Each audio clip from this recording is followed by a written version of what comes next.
Hey everyone, welcome to the channel. Today we will be checking out a game brand new to the Switch called Time on Frog Island. Now when you start out, it throws you right into the game. You start as a sailor that ends up caught in some rough seas in a storm and ends up wrecking the ship on the shore of an island full of frogs. Now right away, one of the first things I noticed is this game only has illustrated dialogue, which is pretty unique. It's very straightforward and introduces you to the trading system that you'll be working with throughout the entire game. Some of the trades are very simple and self-explanatory, like getting the bottle for this guy to trade for the plant, or even grabbing the binoculars for this frog that's exploring the caves. Now, as you help the frogs more and more, the island eventually starts to change just a little bit, and in return, they help you get the items you need to repair your ship to get off the island. Now this game gives you pretty much zero tutorial to go off of and throws you right into a pretty large and wide open island, which is absolutely gorgeous and fun to explore, but to be honest, it's a bit overwhelming due to the lack of there being any kind of map or compass. I also found it a little confusing as the game didn't seem very linear or have a strict order in which to trade with the frogs up until a certain point. Typically, I would prefer to be able to complete tasks in whichever order I want and would enjoy that freedom, but in this game, I felt myself constantly wanting to be told where I should be going and which item I should probably be trying to get next.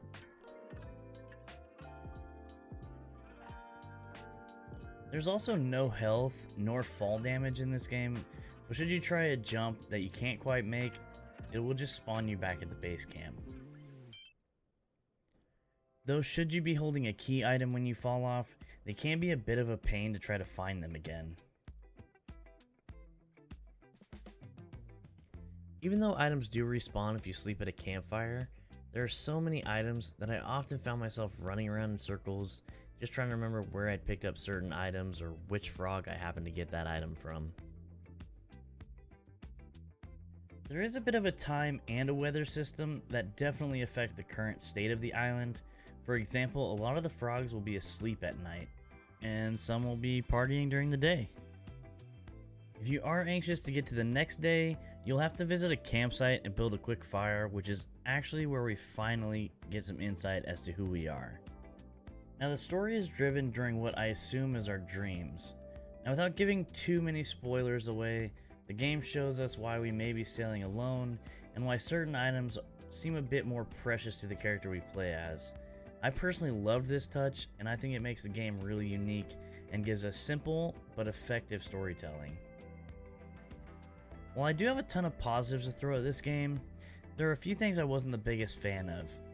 I did love being able to explore and go pretty much wherever I wanted to for the most part, right from the beginning, but I would have loved just a little more direction because I found at times I would be wandering around aimlessly, not quite sure how to go about finding a certain item, how to get a certain item to pop up for me, or even go find frogs that I knew needed items, but I didn't know where they were because I got lost somewhere along the way with no direction. Another aspect I wasn't the biggest fan of was there are key items in the game, and if you lose them, they're pretty much lost until you find them again. The items tend to stay wherever you may have placed them or dropped them last. And with a map this size, again with pretty much zero direction, it definitely increased the playtime, and I would not say in an ideal way. Now this may come as a surprise, but I've actually found this game to be fairly difficult. Yes, I know, it doesn't seem like the kind of game that would really be tough by any means, but just to sound like a broken record, the lack of direction, a map, some kind of marker, anything to guide me in any way actually made this game much more difficult than I think it needed to be. Even if not a full map, maybe a marker or a compass would have helped me significantly and still would have given me the free roam explorer feel that I think the developers were hoping for. I also always try to think to myself, would someone that may or may not play as many games be able to pick this game up and have little to no issue playing through from start to finish? And I don't really think that is the case here with Time on Frog Island. Again, while I loved the freedom and the simplicity of just throwing us right into the game with fairly basic controls, I mean, you really only have a pick up and throw button and a jump button. I think this game may be tougher for the more casual player to just pick up and progress pretty easily without investing a decent amount of time or looking up how to accomplish certain things or find certain items.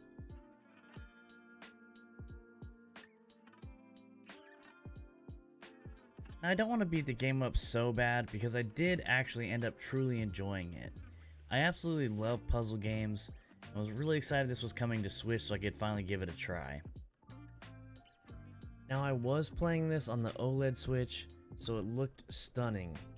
It is still a Nintendo Switch, so I did have a few instances where I had wood glitch and I was unable to pick it up, and also a time where I glitched under a walkway, but really had minimal issues when it came to performance on the Switch.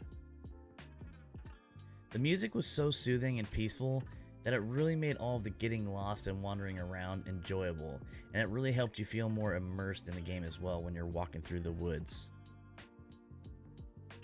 I was also really surprised with how much I loved the characters. While there was no actual verbal dialogue from neither the frogs nor the character we play as, the expressions and the reactions of all the frogs had me laughing, and the grumpy grumblings from our character were hilarious.